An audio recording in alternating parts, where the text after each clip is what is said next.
Hey, welcome to my channel. Today I'm talking about your feeling state, how it's your feeling state that manifests, how it's your feeling state that creates what you see around you, not your desire. I think when people come to me and they say, but I've been doing all of these exercises and doing everything that I'm supposed to do and I'm still not getting my desire, it's because your feeling state isn't aligned with that. So for example, if you've been persisting with an affirmation, perhaps you've, a popular one is my SP is obsessed with me, for example. Let's use that one. But let's say inside that you don't feel worthy, you don't feel good enough, you don't feel pretty enough if you're a girl or if you're a guy, I guess.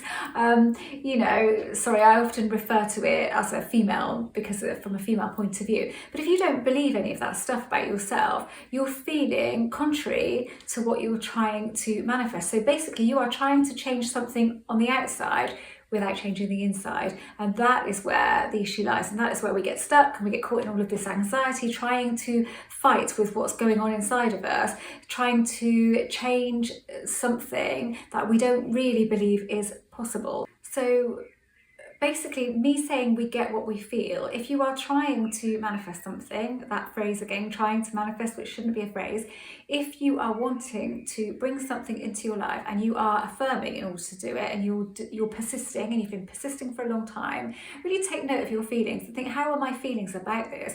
It's all very well me saying this, but if I'm feeling the opposite, then I'm going to get what I'm feeling.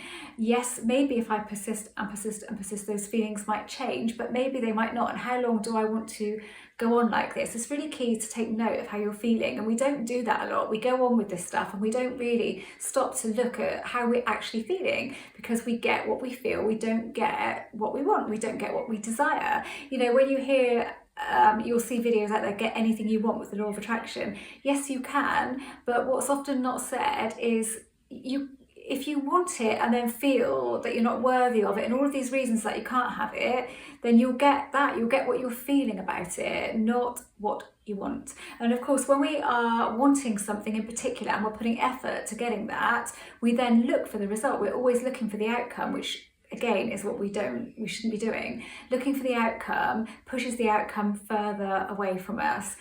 Focus on the action, enjoy the action, but don't then look for the outcome and look for that result, because that's when we don't see it, because we're almost in need of it when we are looking for it. Where is it? I've worked really, really hard, so where the hell is it? And that's when we don't see it.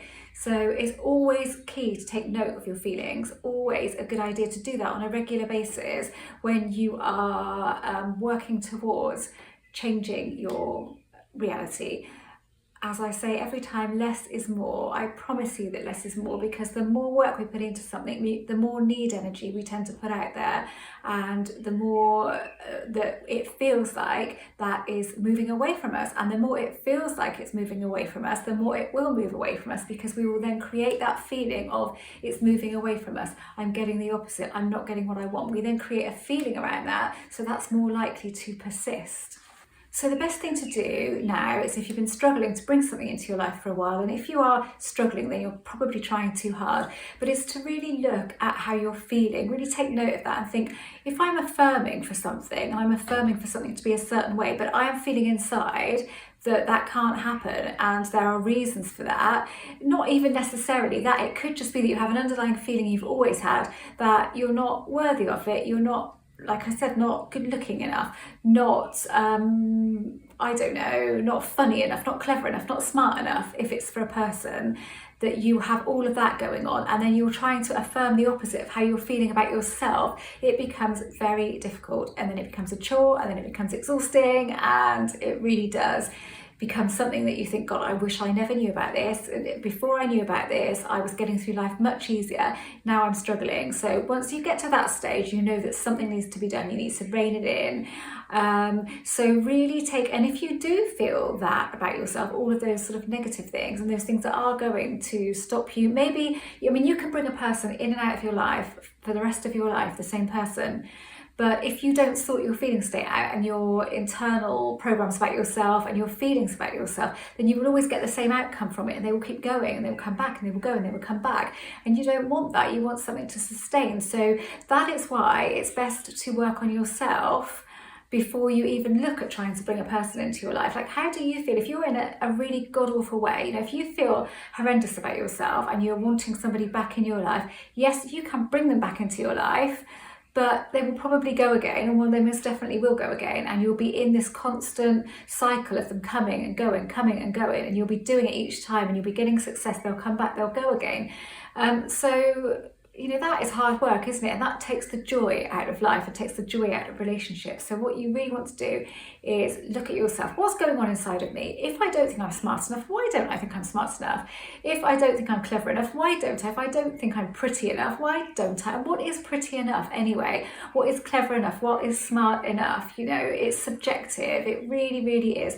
What's beautiful to me may not be beautiful to somebody else, maybe the opposite. So, you know, it really is subjective. The way that you see yourself definitely needs looking at. And do you know what? Sometimes a change of perspective on that feeling and that thought about yourself can often do the trick. If you feel that you need to be good looking enough, pretty enough to attract the person to bring that person back into your life, then what does that say about the relationship? You know, it's not all about looks, is it? It's very rarely about looks, to be honest. I found yes, you get that initial attraction, don't you, with somebody that you find attractive, but after that it doesn't really mean anything. It's really all about personality. And I could actually meet somebody that I didn't find particularly attractive to start with, and I could be talking to them for half an hour and find them hugely attractive, because it's their personality that comes across, and then that changes the way somebody looks to you. You see them differently. You see them as more attractive when you get to know them. So just focus. If you really don't feel like that about yourself, that's a shame if you don't, but if you don't, then focus on your personality. What about me is amazing? Or if you can't say that about yourself, amazing, so what about me is there appealing? What do I know that's good about me, that's nice about me, that people like about me? And focus on that more. Take your focus away from anything that you don't like and focus on the stuff that you do like, and start shifting your perspective on yourself. But like I'm saying, from a rational point of view, we might not be attracted to somebody right off, but when we get to know them, we start talking to them, we really feel a connection with them. They look completely different to us, and all of a sudden we find them really hot. You know, that's happened to me in the past. So honestly, please don't get hung up on the sort of physical attributes and stuff as a reason that somebody wouldn't be attracted to you. Don't do that.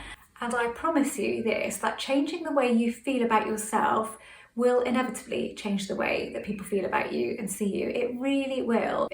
Honestly, it really will. And you won't have to work hard for anything. You'll have maybe, yes, put in a bit of hard work to change your feeling state and work on your beliefs about yourself and your feelings about yourself. But it's so worth it. No harm can come of it. Only good can come of working on yourself and feeling better in yourself. Nothing bad can come from that. So once you've done that, other things just fall into place. People are drawn to you. They are attracted to you naturally. You know, things appear in your life that you wanted a long, long time ago and didn't get, and now you're getting them, now you're seeing them, now you're thinking, oh, that was ages ago that I initially wanted that. I'd forgotten all about that. That's what happens. So really, self-concept is what it's all about. And I know that sounds a bit boring, doesn't it? I don't want that. I just want that person. I don't care to work on myself. That's fine. And like I said, you can still get that person in and out of your life. But if you want to sustain it and you want anything meaningful, then really, really, it is all about you. That's it. Thanks for watching. If you haven't subscribed, then I would love for you to do that. My son has a Law of Attraction channel, Harrison Ellis, and I have linked to that below. I write books, I'm a writer. There's a members area on my website where you get some one-to-one coaching along with that, email coaching, and then you can book a Zoom or Skype session with me, or I can use any platform, to be honest. Like Zoom and Skype is what I tend to use, but we can do it anyhow. I work around whatever way suits you. Just inquire, go to my website and inquire, and I will give you some dates. And yeah, other than that, then just thanks for watching, taking the time to watch me.